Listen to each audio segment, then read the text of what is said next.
Ai taas töitä? Miten sä oot koko ajan töissä?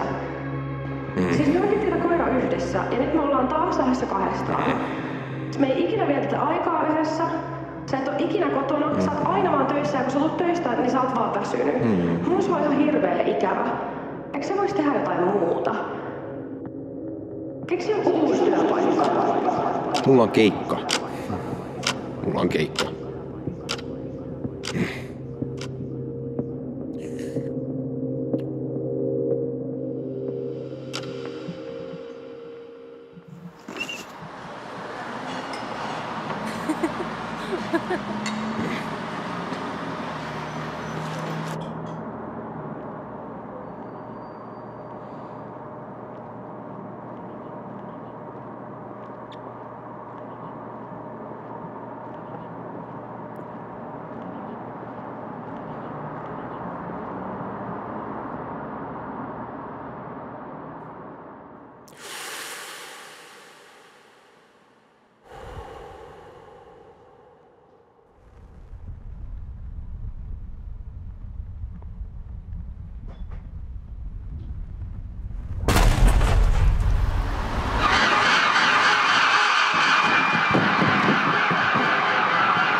Hei.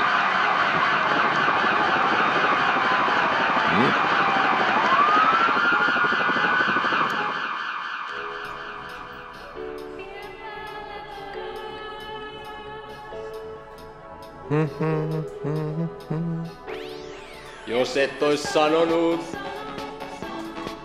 en ois koskaan saanut tietää. Jos et ois sanonut, jaksat viel mua täällä sietää. Mua rakastat vielä. On kohta siellä. 15 yötä vuoksesi valvoi.